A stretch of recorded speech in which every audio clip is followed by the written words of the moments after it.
It all started with a single game found at a Blockbuster one random weekend. As a younger lad, this just about teenager comes across the PlayStation 2 aisle at Blockbuster and finds something that he thinks is Dragon Ball Z related. He had never heard of it before. All he recognized was the artwork. It looked very Dragon Ball-like.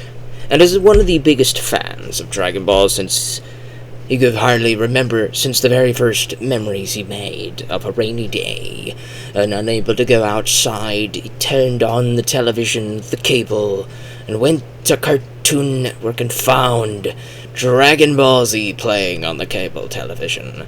And ever since, that young child would be obsessed with all things Dragon Ball and Dragon Ball related.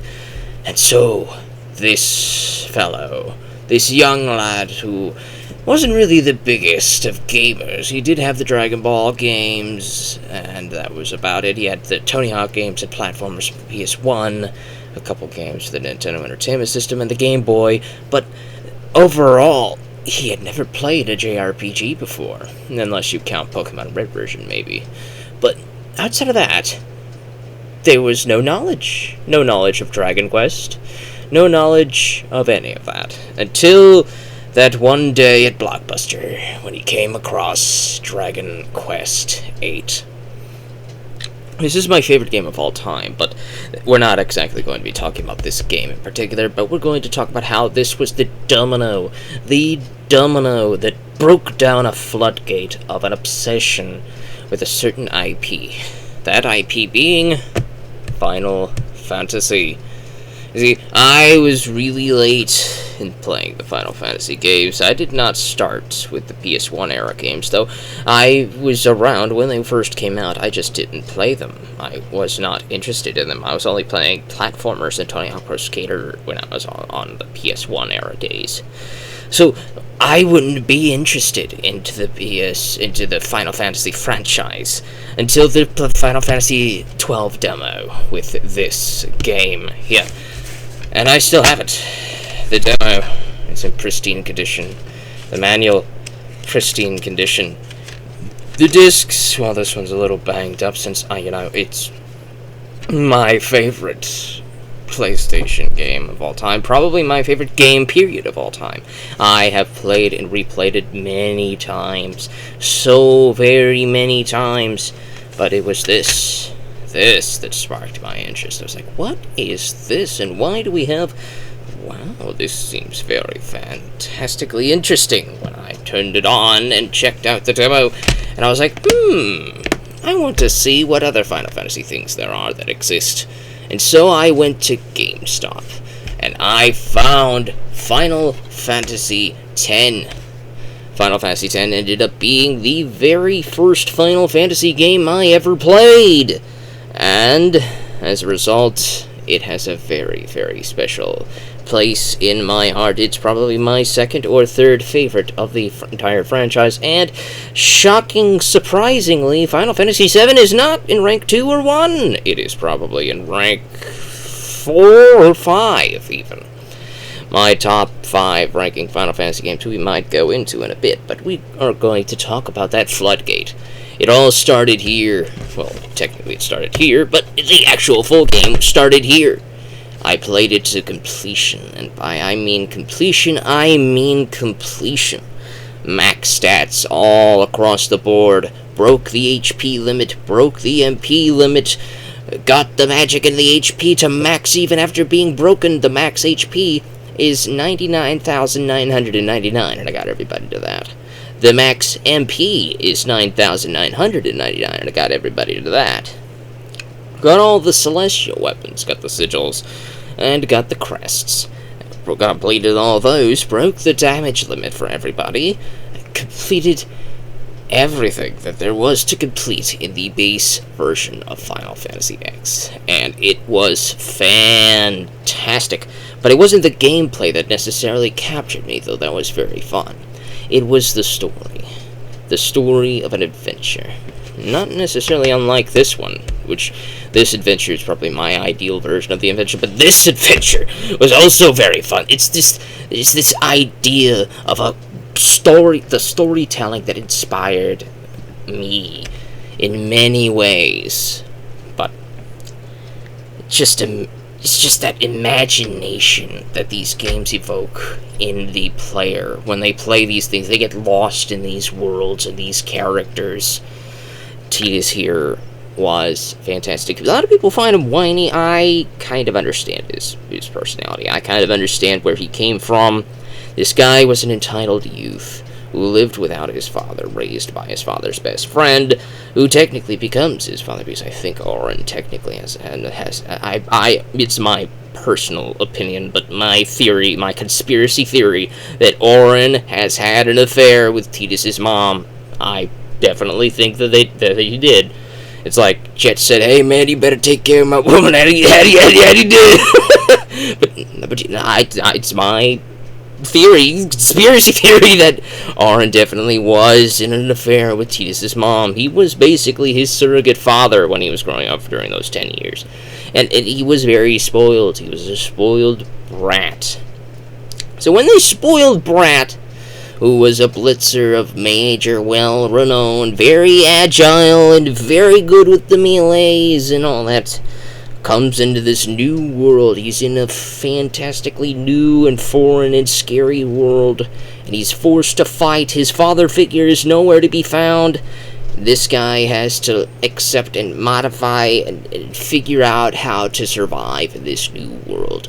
And the new characters that he meets, he befriends immediately. Waka is quite possibly one of the best side characters, supporting cast, main cast characters ever made in an RPG. Waka is voiced by the legendary voice actor who voices Bender in Futurama.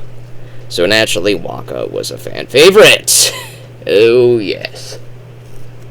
But this video isn't exactly about this. This is about my journey through the Final Fantasy franchise. What order did I go to next? Well, next to the Final Fantasy X was a certain game called Dirge of Cerberus, Final Fantasy VII. Yes, I started with the compilation before I played the actual Final Fantasy VII game.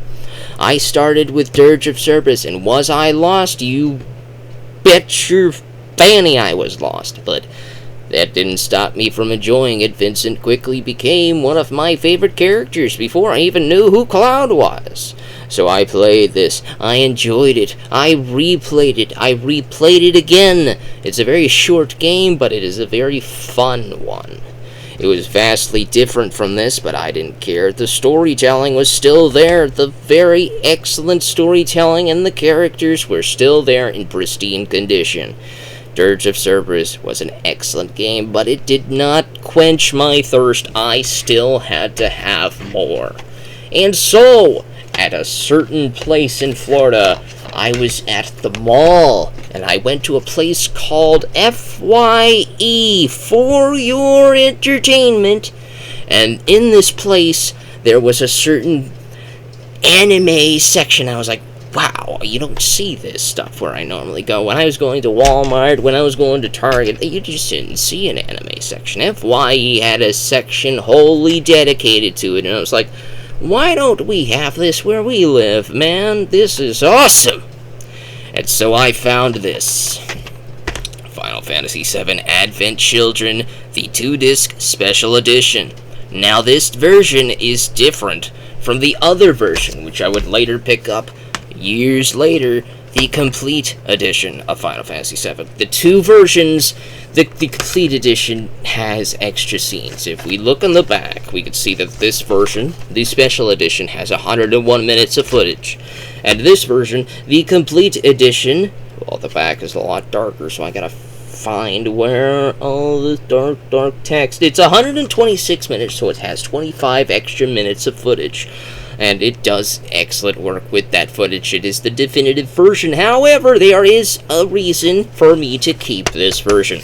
The ending theme in this version is played by the excellent Japanese artist known as HYDE. HYDE. HYDE, HYDE, I believe. It's all capital letters, too. HYDE is an excellent singer, and it was a fantastic song that he sung at the end of this. And if you would wish to look it up, you can go ahead and do that on YouTube. You type in Final Fantasy VII Advent Children HYDE ending theme. You type that in, and you'll probably find it. It's an excellent theme, and it's an excellent road trip theme, because it plays during Cloud's road trip. This one has Safe and Sound playing at the end, which I'm not sure I'm the biggest fan of, because, it's mostly in English, played by Gerard Way, and if you're a fan of My Chemical Romance, more power to you. I just didn't feel like Safe and Sound felt like the best ending theme to this, because, English and all that. I would have preferred a full Japanese theme, it would have fit better.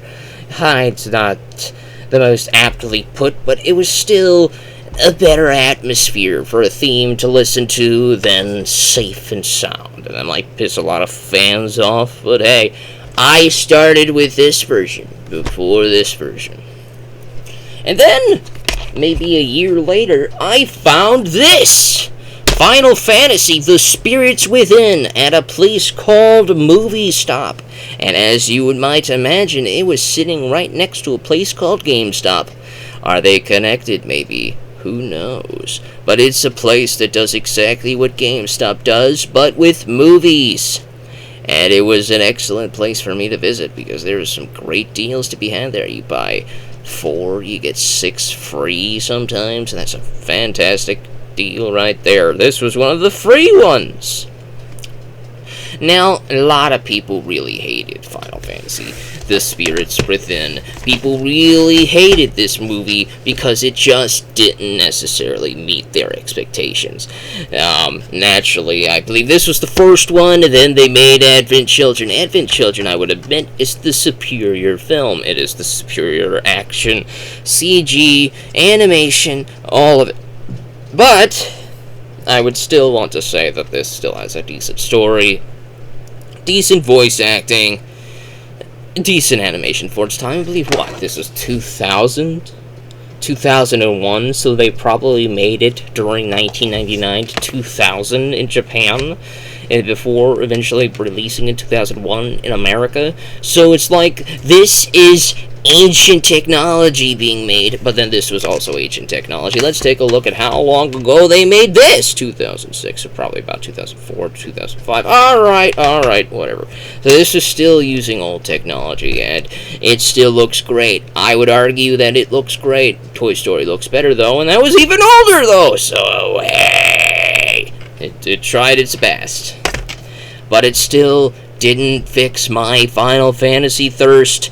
I had a thirst for more, and then in the early 2010s, the 2010s, I got a PlayStation 3! And with that PlayStation... Wait, we are almost forgetting an unsung hero. Before I got that PlayStation 3, in the year 2007-2008, there came out the full version of this demo disc, and I picked it up at the GameStop. That is Final Fantasy XII.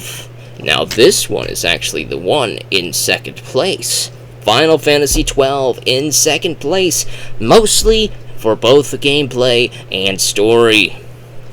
Now, being the Final Fantasy buff that I am, I actually didn't play Tactics first. I played Final Fantasy XII first, and Ivalice, my introduction into it was through Dalmasca, Arcadia, and Rabbinaster, and Rosaria, all of that stuff this game provided for me. And when I was a teenager, I admit I wasn't as interested in the political ramifications of countries and their deals with one another and all the intrigue, the political intrigue, but I would be replaying this over and over because of the gameplay. It was so fantastic. It felt like an offline MMO. And as I've said in a previous video on this channel that nobody probably will ever watch, I love the idea of an offline MMO. Probably because I'm so antisocial and introverted. Or maybe it's because I like the idea of paying only one time for a game that has so much content that I can play offline too. But I could get lost in the world. There's so much content. There's so many side quests. There's so many places to explore and get lost in. So many weapons. So many magic abilities. The gambit system was fantastically complex that it would take me over an hour to fully explain to you. But let me just say, once you figure it out, this game, floodgates open up to you in ways that you would never be able to figure out unless you played it yourself, and you probably have. In the Zodiac Edition version that they released a few years ago. But I still have the original PS2 version. The original PS2 version of Final Fantasy XII is my favorite, probably because of the freedom that I have to make my characters however the way I please. In the Zodiac Job System version, the Zodiac system was confining your characters to set archetypes that you have to fit into. You have to play to those restrictions. But like Final Fantasy X over here, like Final Fantasy X, you had a freedom. You were restricted at first, of course, because of the key spheres that are locked. So Auron was like the tank. He was like the big tank man, the tanky character with the high attack but low agility. Tidus was the one with the high agility, the low HP, and the low defense. And Yuna was the summoner with the healers. Lulu was the black mage, and you know these typical tropes, right? But eventually, near the end of the game, closer probably to the halfway point actually, you would be starting to pick up key spheres. These key spheres would unlock the key locks on your sphere grid, which is what you would use to level up and gain experience, gain your stat points and your skills and abilities and all that stuff. Everybody shared the same sphere grid. Everybody. They just start at different parts of the grid, and they're locked off from one another at the start. But once you start getting those key spheres, you would unlock those spheres, and you could take your character down any other path. You could take Auron down Tidus' path and make him fast! You could take Tidus down Auron's path and make him strong and fast. You could make everybody everything at the end of the game, and that was awesome. The freedom with that was amazing. And that's what this game offers, the freedom to take your character in any direction that you wanted, that the Zodiac system sadly did not give you.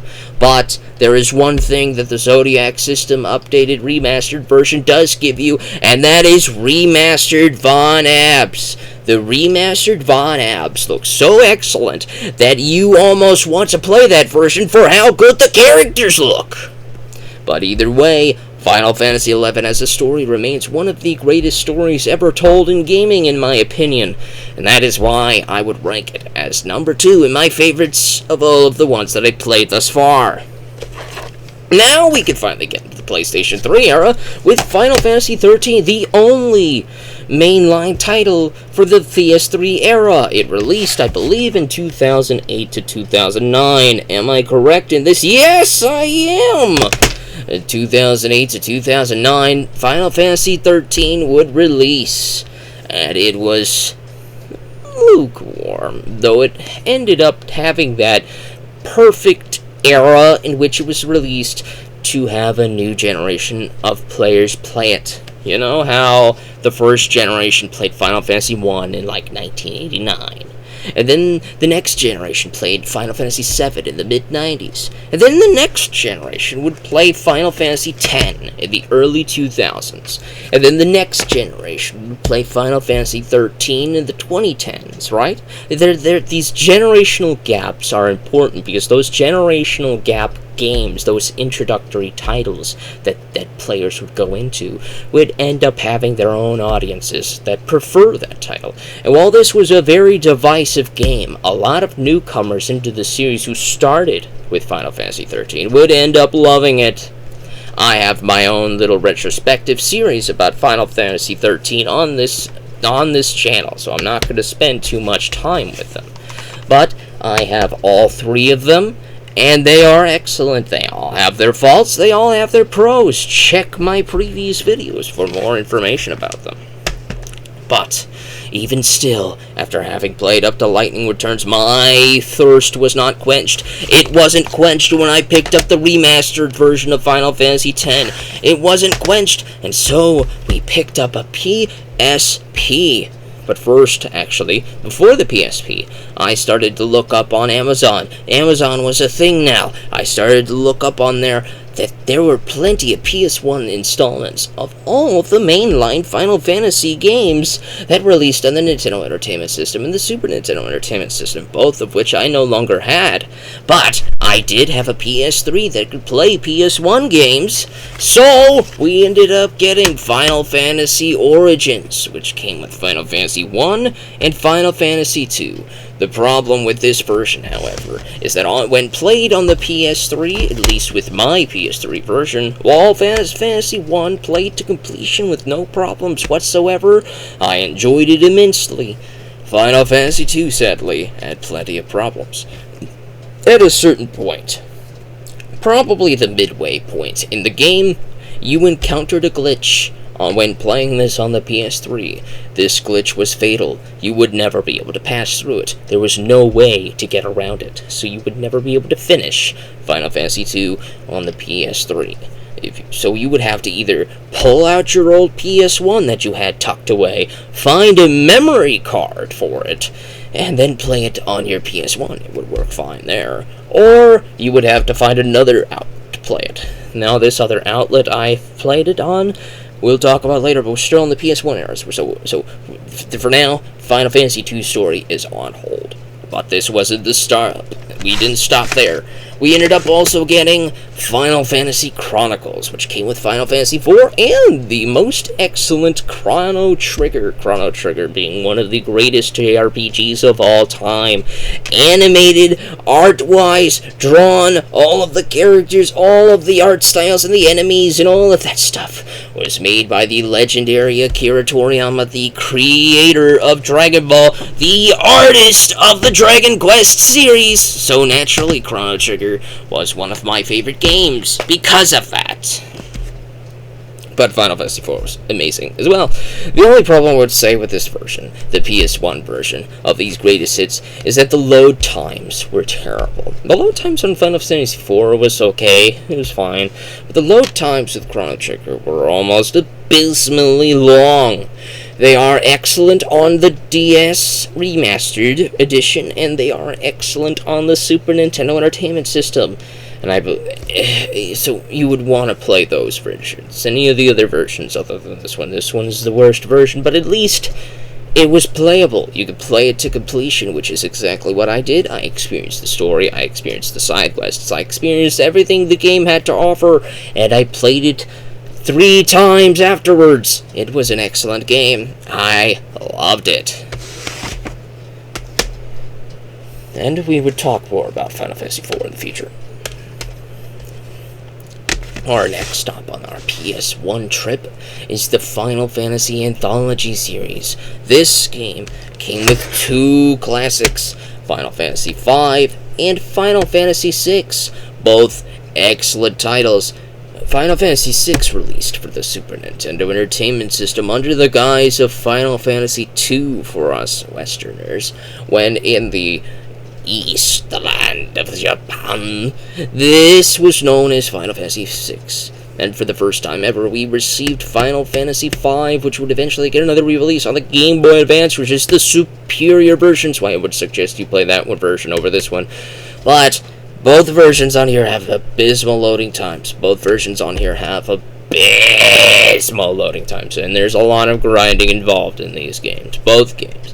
There's a lot of grinding involved, especially if you want to survive Kefka's Tower in the end of Final Fantasy VI. There's a lot of grinding to do, and if you hate loading times and waiting a long time before and after battle, Final Fantasy VI on the PS1 is going to be greeting to you in ways that you couldn't even imagine.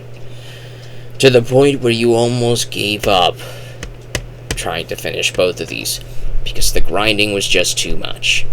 But you would persevere, and you would at least finish Final Fantasy VI. You would at least finish that one. This one you could finish at any time. In fact, I did finish it, but I didn't consider it finished because I was determined. You see, all of the in this version, like Final Fantasy III before it, that would release in the West for a long time until the PSP release. That I believe was digital only, but it had a physical release in Japan. But I have the digital version, which was why I can't show you it. But in this version, much like Final Fantasy III, they have a job system. The job system is like, say, warrior. You're a knight. You're a thief. You're a black mage, a white mage, a summoner, or a blue mage, or a samurai, a ninja. It doesn't matter. All of these characters, all of these types of roles that you could pick up have their own skills, right? And you can gain an AP or ability points or whatever you get to master those roles. And once you have mastered the role to completion, all of those exclusive abilities and stat buffs and bonuses that role has would be transferred to your bear status. The bear role is your basic outfit character, right? The basic character that can equip every item. Each role can only equip certain items. For example, the knight can only equip swords. It cannot equip axes. It can't equip daggers or staffs. No, it can only equip heavy armor and swords. But the knight also has the big high defense stat. He is a tanky role, right? So if you were to master the knight class, that high defense would then transfer to your bear status. When you click the bear role, you would now have that high defense of that knight class. Your bear role that you could pick up would have the abilities inherent to the knight class. And then let's say you master the thief class next. The thief class is the fastest role in all of the other roles. So if you master that one, your bear class is now very fast, much like the thief. You know, all of these innate, inherent abilities that each of the roles have, once you master them, they get transferred to the bear class. So naturally, what I wanted to do was master all of them. I wanted to master all of them. And, that would take a while. That would take a long while. Very, very long while. A while that I eventually grew impatient of and never completed. Because the load times are abysmal, and there were a lot of roles and a lot of stuff. The Mime class, for example, has 999 ability points you need to put in to level it up to max it out. And that would take a very, very, very, very, very, very long time. A very long time. A long time to which I was not willing to do. But I may eventually come back. I still have the save file. I might eventually come back and complete it. But I haven't as of yet. I have seen the ending at least, but I haven't completed this one. I did finish that one. Now, I cannot show you these next 3 installments because I picked them up digitally on the PS3's PSN network. And this was how I played the PS1 versions, the mainline titles that came out for the PS1. That would be Final Fantasy VII, Final Fantasy VIII, and Final Fantasy IX. Now I have a lot to talk about those, so I'll bring out my handy-dandy notepad since I don't have a physical copy, and I will just write down the numbers 7, 8, and 9. Right? We have the 3 little numbers down, so I can just point to which one I'm going to be talking about for reference and whatnot, for ease of reference. So let's talk about Final Fantasy VII. You see, I had already played Chrono Cross. I mean, not Chrono Cross, what was it? Dirge of Cerberus. I did play Chrono Cross, but that's not Final Fantasy VII. I did play Dirge of Cerberus, which is right here. So I did play Dirge of Cerberus, right? I did play this one. And I did watch Advent Children, so I had some knowledge about Final Fantasy VII before coming into this game. So this game felt more like a prequel since I knew what happened afterwards, right? So I was going in complete backwards order, because I would eventually be playing Crisis Core, and before Crisis, after Final Fantasy VII. So I'm going from the future into the past because, this is chronologically the latest thing that happens, right? That's chronologically the latest thing that happens, whereas this is chronologically something that happens before Dirge of Cerberus.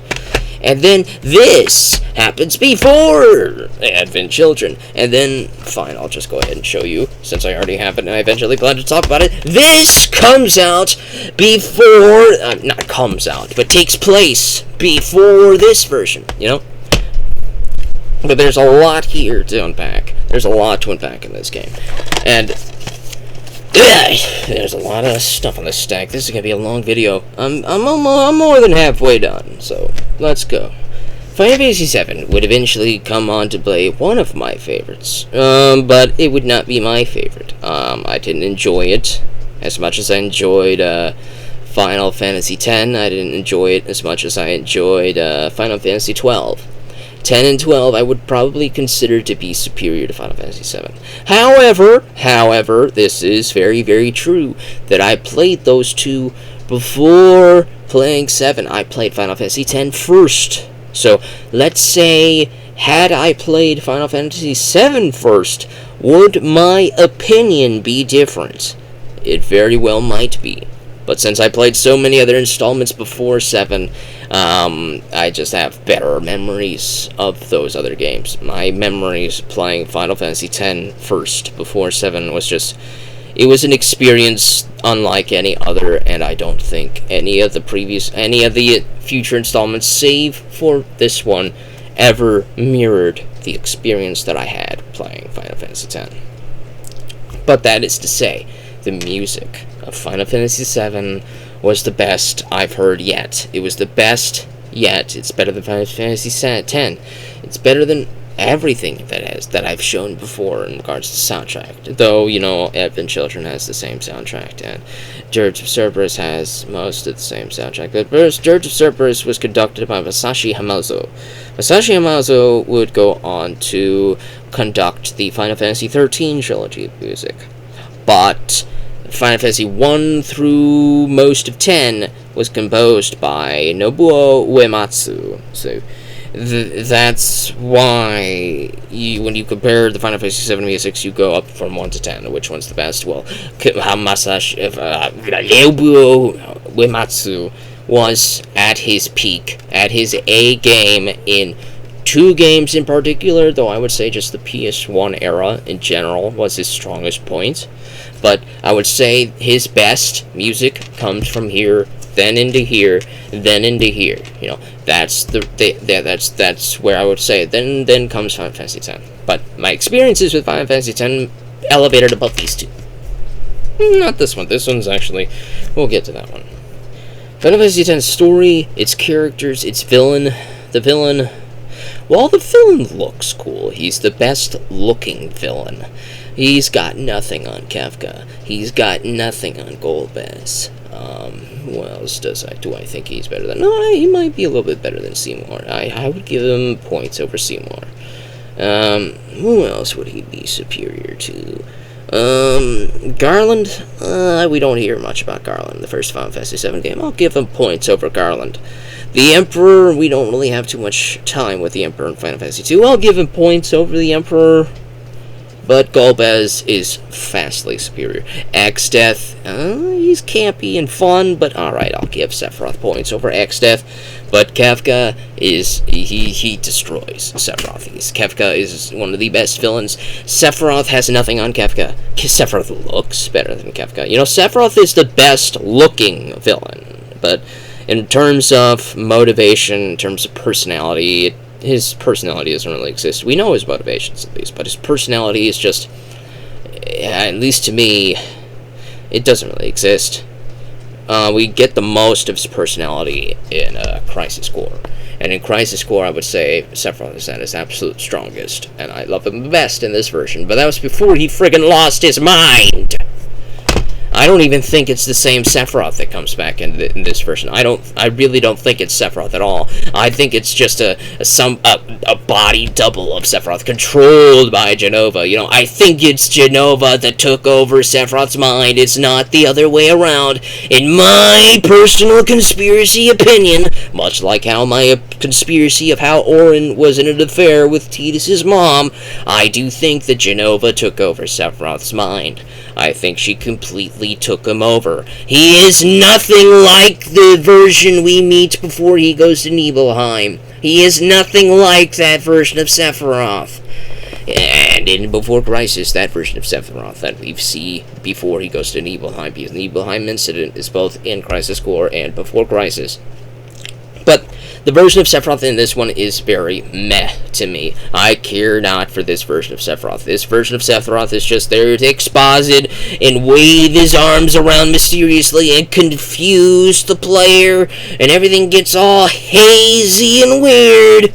But the best part of this game would probably be the My Deal incident. The My Deal incident is the best part of this game for me, and the Midgar section. Disc 1 is pretty much all Midgar, and the Midgar section is the most memorable part of Final Fantasy VII to me, and that's why the remake is just the Midgar segment, because the Midgar segment feels like its own game. It feels like its own game, and that's why that segment had the best streamlined story, the best dialogue, the best part of the game was the Midgar section and the My Deal incident to me. But the Midgar section were the best. It was the best. Disc 2 was kind of meh. You know, we're globe-trotting now, and the dialogue kind of drops off big time. There are points when the dialogue picks back up, but that's when the story starts to streamline itself again, like the Northern Cave part. But when you're globe-trotting around and doing dialogue, like talking to Hojo in the vacation spot of Costa del Sol, it's just the people you have with you at the time get to have some dialogue. If the people you don't have with you at the time aren't with you, they don't get to say anything. So naturally, the dialogue isn't as strong with your party members. Now, Cloud, he has plenty of dialogue. Cloud gets to talk plenty, but the other characters are completely, like slashed. Their personalities are slashed into pieces after the Midgar incident. The Midgar incident, I would argue, is the best part. Now, does that to say that it happens in these two as well, this type of party member cut, personality cut after you start to be able to pick and choose your own party? Does that happen here? Yes, it does. But I would argue to a lesser extent, because we have more streamlined cutscenes in these two. This one doesn't have as many, but whatever. It's still a fantastic game. It's still the most memorable cast outside of, say, the Final Fantasy X cast to me and the Final Fantasy IX cast, at least in my personal opinion. Yeah. But this one has the best cast overall, I would say. The most memorable cast that you can go with. You spend the most time with them because, you know, you've got this one, you've got this one, you've got this one, you've got, Before Crisis. I can't show you Before Crisis. It's a mobile game that came out digitally in Japan. And the only way you can ever play it is on the PC digitally. So, I can't show you that, but Before Crisis was pretty good. It was pretty fun. It was pretty good. Yeah? So that's all I have to say about this. It's fun. It's fine. Final Fantasy VIII was... A lot of people find Final Fantasy VIII to be their favorite of the franchise. They do. They find it to be their favorite of the franchise. A lot of people do. But it's very hated by the other half. There's half of the people that say they love it. Half of the people say they really hate it. You know, this one's rated the lowest out of the PS1 era games, at the very least. At the very least, a lot of people, at least half, more than half of the fans that I've talked to, they rate 8 as the lowest. Though they say that Squall is a fan favorite, and I would agree. Squall is a fan favorite. He is probably my second favorite Final Fantasy protagonist that I've played out of all of these. He is my second favorite Final Fantasy protagonist. My favorite protagonist is actually Zidane. But, you know, in this one here, The Squall is my second favorite. My first favorite is that one. My third favorite is Cloud here, but, whatever. But Squall has a very interesting mind. He has a very interesting personality, and I ended up relating to this character very strongly when I was playing through the story. And it almost came to a part where I might have ranked it above Final Fantasy VII, but the music wasn't as memorable.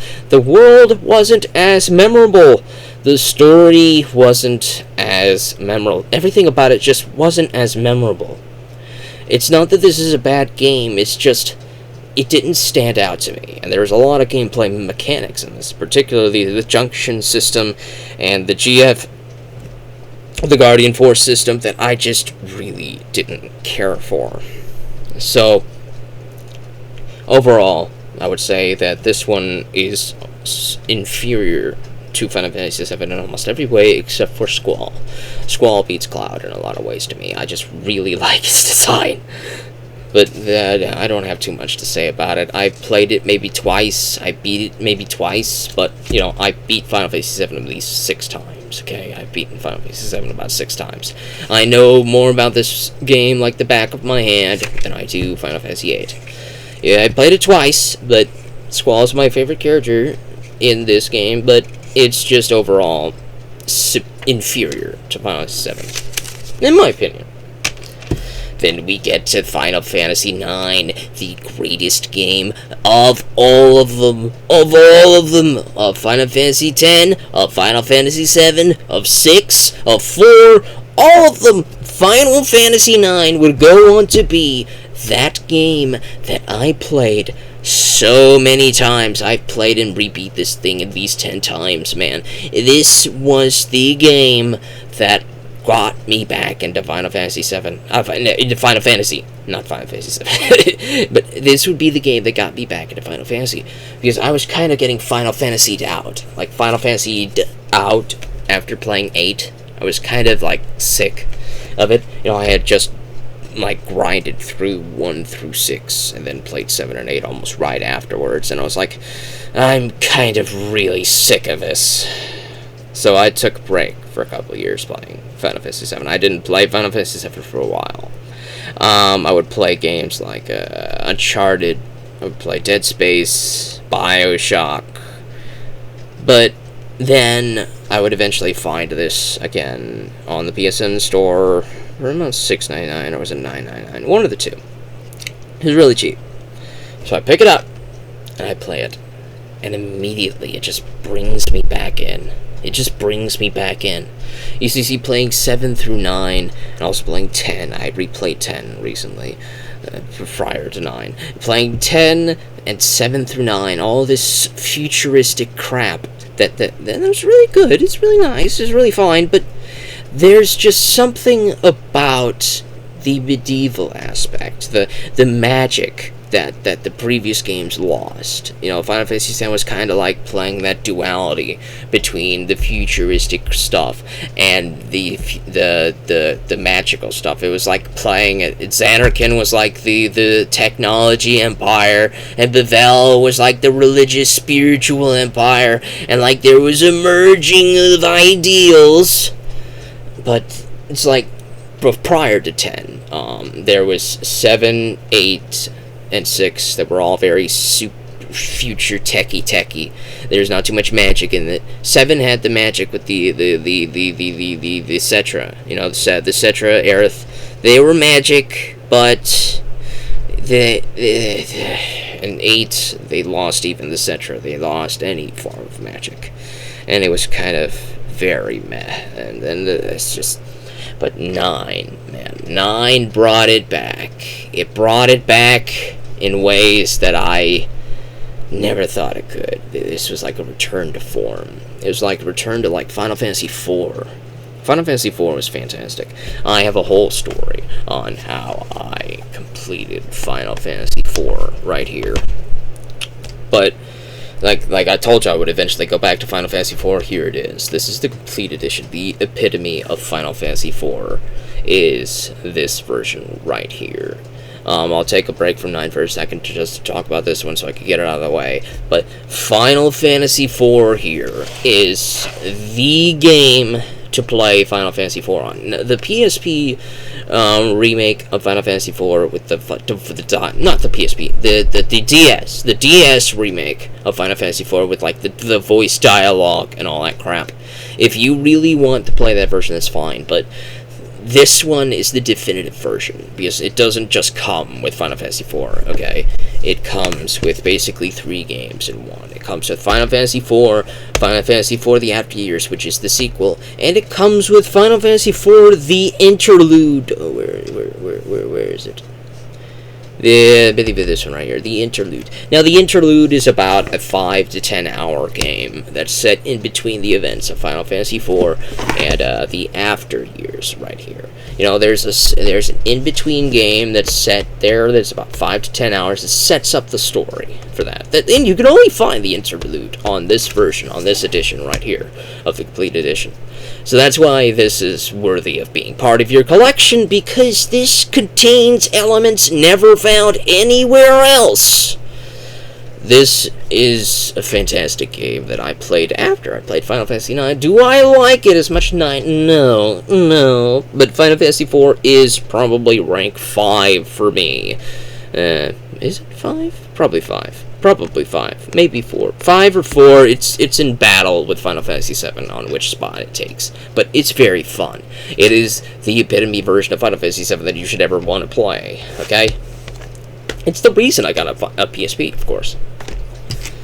Alright, back to Final Fantasy IX here. But it is, like I said, how it was a return to form for Final Fantasy IV, like Final Fantasy IV 1, 2, 3, 4, 5, the first 5, the return to form of like the sword and sorcery mystical era of like the adventure of that type of stuff.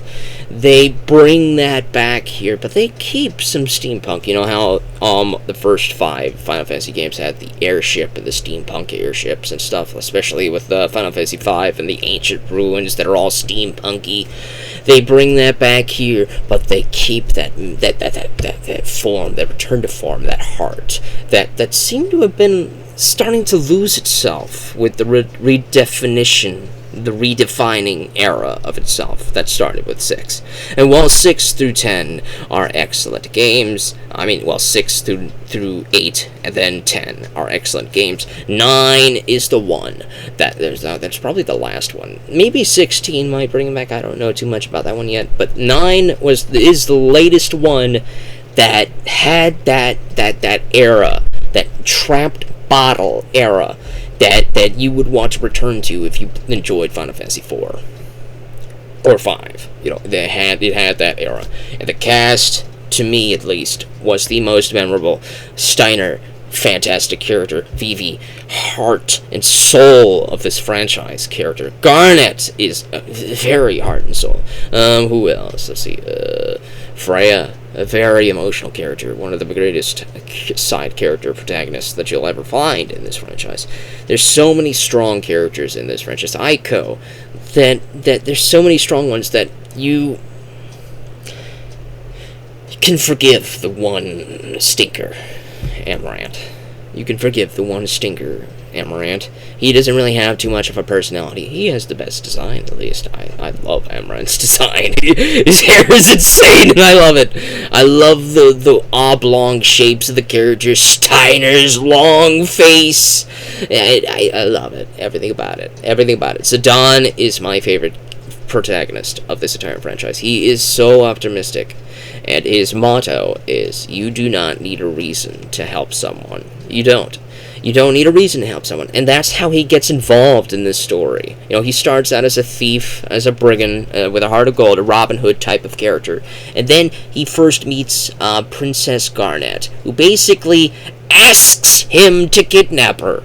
He was actually going to do that to begin with, and then she just comes and surprises him and says, "Please kidnap me." And so he does. And then he gets involved in Garnet's storyline, the Princess Garnet's story, because he wants to help her.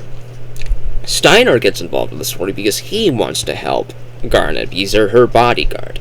He gets involved that way. Vivi, gets involved in the storyline because Zidane wants to help Vivi. Amaranth gets involved in the story because Zidane wants to help Amaranth. Freya gets involved in the story because Zidane wants to help Freya. Aiko gets involved in the storyline because they want to help Aiko, and Aiko has a crush on Zidane. But Zidane is that one character who tries to define his personality based on how he can help other people.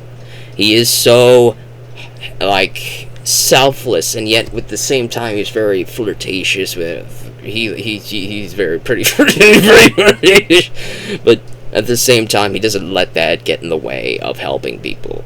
Vivi and Zidane's, like, brotherhood there was very touching. Vivi's storyline in this game brought tears to my eyes, and it was something that nothing in the franchise prior had ever done before.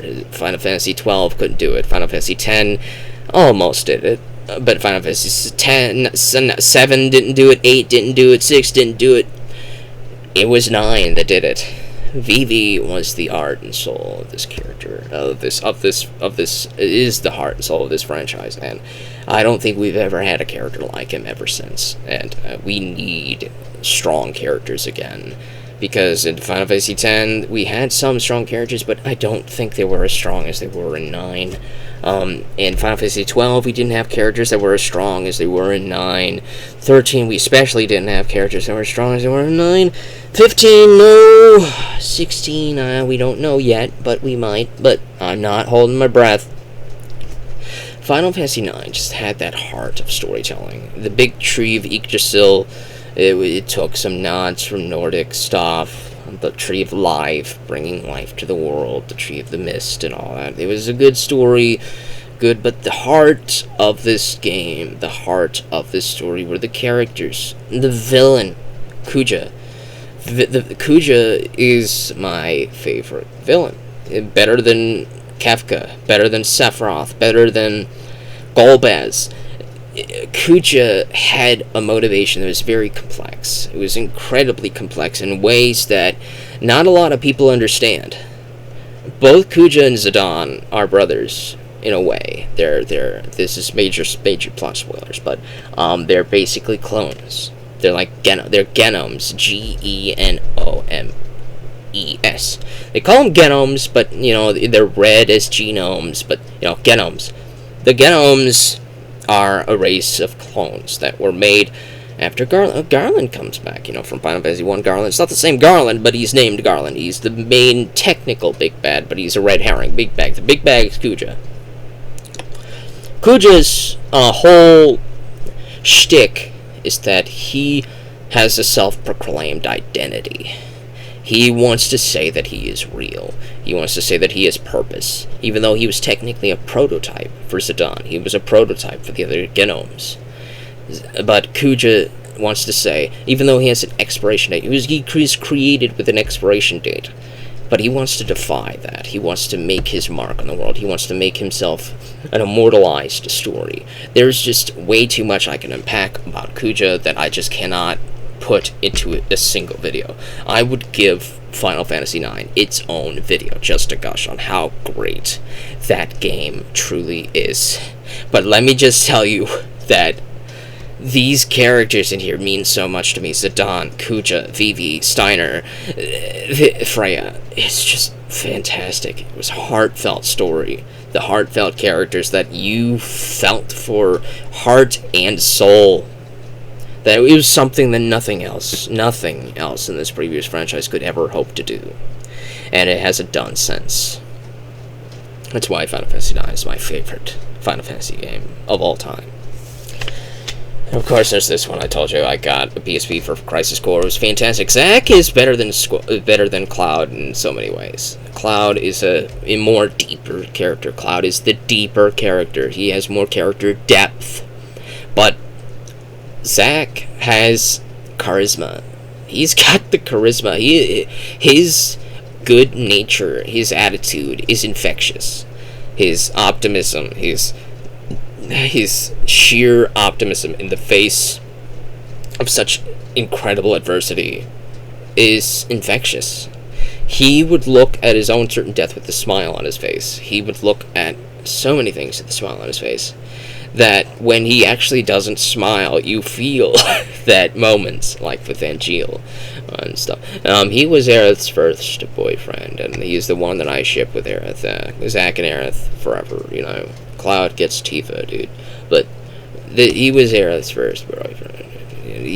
Zack, he's the reason you play this game. You don't play this game just for the Nibelheim incident retelling. You don't play this game just to read about Genesis, even though Genesis and Sephiroth are fantastic characters. Angeal is a fantastic character. These guys are fantastic. Sephiroth is at his strongest in this, in my opinion, because we get to experience Sephiroth before he went crazy. You get to experience the Sephiroth that had the brain, the heart, the mind, the soul that it seemed to have lost. When he lost his mind, he basically got taken over by Genova. That is my theory! He got taken over by Genova, but before that happened, before the Nibelheim incident, he had a heart. He had a heart. He cared about people. He had friends. He befriended Zack. He befriended Genesis. He befriended Angeal. They were his friends, and you could tell that he cared about stuff. He had a personality outside of "let me spread the meteor." He had a personality that not too many people get to see. Play this game and see it! And of course, the other games that I got the PSP for, Final Fantasy 1, the remake, fantastic. I completed it, great game. Final Fantasy 2, this is the one that I ended up completing because, you know, how I said on the PS1 version, that version of Final Fantasy 2, I couldn't complete because of a glitch that wouldn't work on the PS3, and I didn't have a memory card for the PS1, so I wasn't able to do it on that version either. But so I got this version for the PSP. It was the superior version to begin with because it has Dawn of Souls in it. Now, the GBA version, Final Fantasy 1 and 2 Dawn of Souls, it has both games in it, I believe, but 2, it had the Dawn of Souls version. Dawn of Souls is like a certain expansion type of thing, where you get to play some more with other characters like Minwu and others that died, and it's fun. It's very fun. It's very fun adventure, whatever. But it was all in this version, and it was remastered, and it looks beautiful. When I say remastered, it didn't get remastered with 3D graphics or remade. This is an actual remastering. It remastered it. It looks fantastic. If you're gonna play Final Fantasy 2, you play this version, in my opinion. And then, of course, we got Dissidia 02 Duodecim. The reason why I'd say play this version is technically because it's 2 games in 1. The original Dissidia is technically the 11th cycle. Or is it the 13th cycle? I think it's the 13th cycle. Alright, yeah, it's the 13th cycle, and the original Dissidia is that 13th cycle that you get to see, whatever. But 012 Duodecim is the previous cycle that came before the 13th cycle that you play in the original the Dissidia. And you get to experience 6 new characters. Vaughn, Tifa, Lightning, Laguna, Yuna, Shantado, I think she was in the previous one. Prish, she's in here. Gilgamesh, he's in here. There's a plenty of Kane Highwind from Final Fantasy IV fame. He's in here. So a lot of good guys that weren't in the original Dissidia. They're in this one. It's fun. The story's fine. It's great. It's fantastic. The artwork is fantastic. I think the artwork hasn't looked better since the original versions. You know, for a while we didn't have good artwork like this. It looks fantastic. It kind of looks very Kingdom Heartsy, but you know, Nomura. I think his name's Nomura. I forget his first name. I think it's Takeshi or something. Something Nomura. Mr. Nomura was the original artist behind those original artworks that I really liked. And so when he went on to make Kingdom Hearts, you know, he was directing Kingdom Hearts, and he had that certain art style that he put into it. That's this. That's him. You know, that's his work, and it's fantastic. And I really liked it. The latest thing, Final Fantasy-wise, that I did pick up was Kingsglaive. And Kingsglaive is the reason why I almost hate the Final Fantasy 15 version that came out on the PS4. I've been following Final Fantasy 15 since it was called Final Fantasy 13 Versus. This thing has had a development hell lifeline for almost 10 years. After Final Fantasy 13, like almost right after they were thinking about making 15, they were calling it for 13 Versus at the time. And it's like the game was almost completely made story-wise, and then it got completely scrapped because they changed directors, they changed writers. Everything about this fucking nightmare came from that 13 versus ness. And then we got Kingsglaive, which said, alright, I'm going to take a look at that nightmare that is Final Fantasy 13 versus and Final Fantasy 15 and your development hell nightmare, and I'm going to ignore it. I'm just going to make a good story. And they made a good story. They made a freaking good movie here, man. This was fantastic. Great voice acting. Incredible CG. This hasn't looked better. This is amazing, man. The animation, the facial features, the expressions, the detail of the hair, the flowing of the hair and the clothing, the wind, the water, the fire. Everything looks fantastic in this movie, man. I love Kingsglaive, and then when I saw Final Fantasy 15, I don't have a hard copy to show you because I don't care to ever grab it.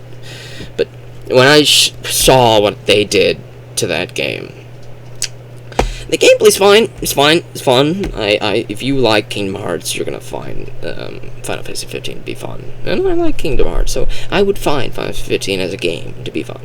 But as a story, I hated what they did. I hated it. I hated what they did. Noctis is fine. His companions are fine. It's just, it feels like, from a director and a writer's point of view, you look at that story and you know that it got butchered to heck. It got rewritten to heck. These characters have motivations and their storylines that just suddenly change all of a sudden. Something that happens off screen and you're like, what's going on? And then they get released as DLC! And that really pisses me off, because there's some DLC in Final Fantasy 15. There's a bunch of it in Final Fantasy 15. One for Gladiolus. There's one for Prompto. There's one for the other dude, Ignis. Ignis is awesome. But there's one for him, and then there's one for our good boy, the evil dude, who should be on this cover here. And if he's not, he'll probably be on the back, maybe. No, he's not on the back. Either way, the big bad of Final Fantasy 15, he has his own playable DLC mission. And that DLC, I would argue, is the best of the entire game. His DLC story is the best. Because they scrapped it! There was an original version with that dude that would be incredibly awesome, that you might only be able to find in a book. It's in a book. You'll have to go to the book or go to the wiki and find the book, and they'll summarize it for you. And they'll talk about how they were making this game, how they were crafting the storylines, and all the endings and crap that they scrapped it. The stuff that they scrapped it was more interesting than what they actually decided to do. This character is the most fascinating villain that I've seen since Kuja, and they made him... But this movie was fantastic. The villain in this was fine. It was a simple kingdom versus empire invasion story, and it's about a bodyguard to the king and his mission to protect the princess and get her spirited out of the city and fight the bad guy and win. And it was excellent. It was excellent. It was a simple story, and it did what it meant to do. But the game of Final Fantasy 15, it fell apart completely, utterly. Nyx is better than Noctis in almost every way, shape, and form. Nyx has motivations, Nyx has reservation, Nyx has personality, and all this stuff. Noctis has it. He has the potential to have even better personality, especially if you watch Brotherhood and all that stuff. But it's like all of the best parts of these characters were cut from the game itself. Especially her, man. It's like, everything good about the game was cut! Why? I don't know! They just... But that's a rant for another time.